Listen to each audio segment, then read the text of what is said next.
Good morning, students. Today we are going to start motion. And before starting the chapter, you must know when an object is said to be in motion. An object is said to be in motion when it continuously changes its position with respect to any fixed point, and that fixed point is known as origin. Today I will focus myself basically on the two terms, that is distance and displacement.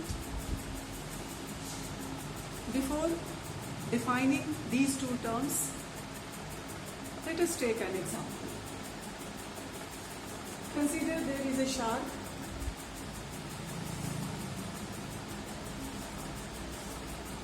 at A. From A to B, it traveled a distance of 10 km towards east, and from B to C towards north, it traveled a distance of 5 km, and from C to D towards west covered a distance of 10 km. What is the total length of the journey of the shark? Obviously, it is 10 plus 5 plus 10, that is 25 kilometers.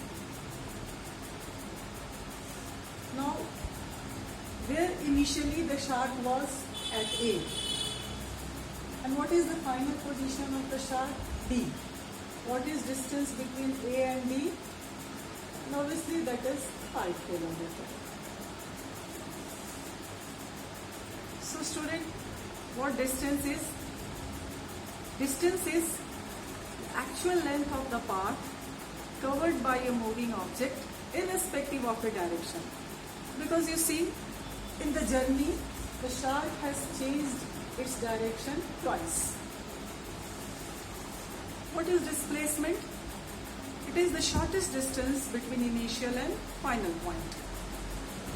Now see, A is the initial point here, D is the final point, and the shortest distance between A and D is 5 km.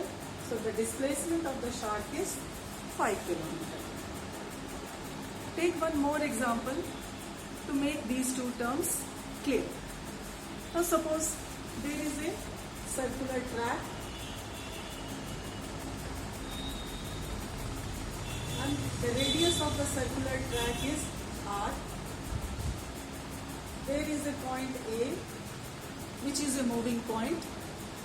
Now the point A has started moving on the circular track and completed one round, and it reached the initial point again. When starting from A, completing one round, it reached the point A. Then what is the distance covered by the moving point here?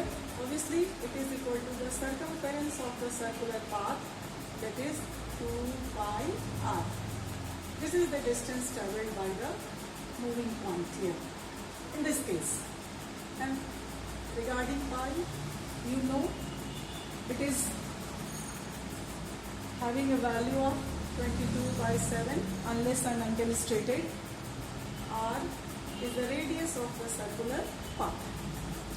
So the distance traveled by the moving point here in a complete round is 2 pi r. And what about displacement?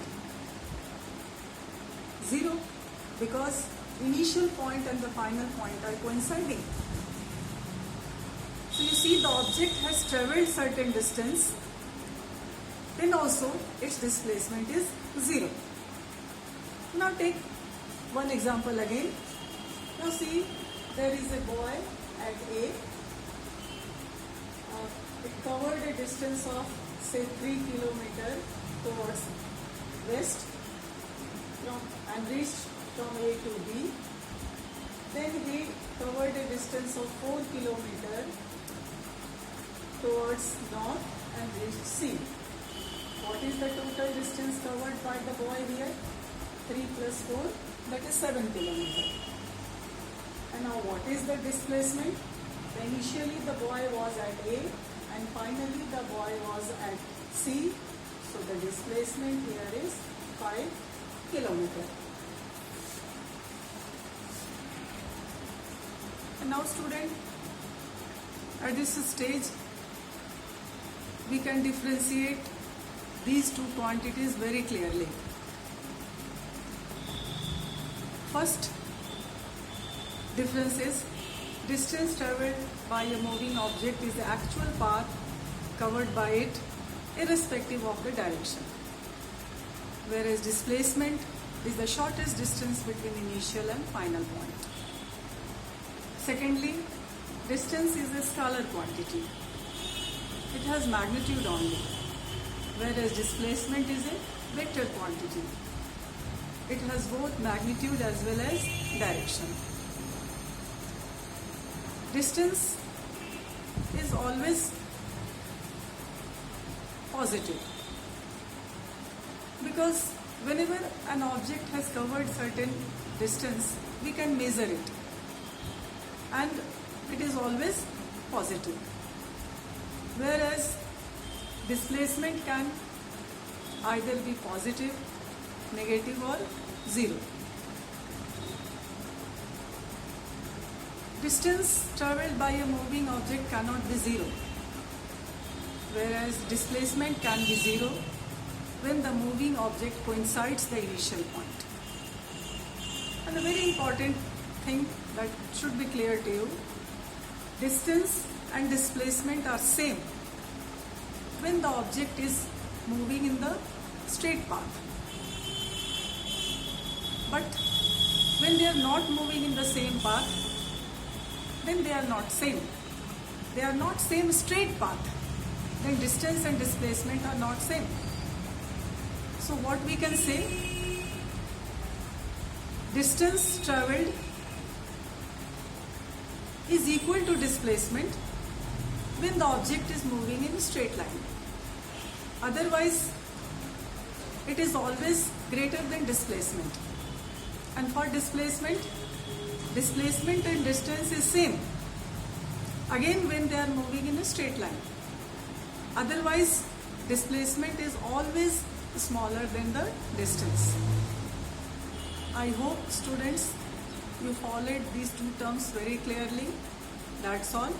Thank you.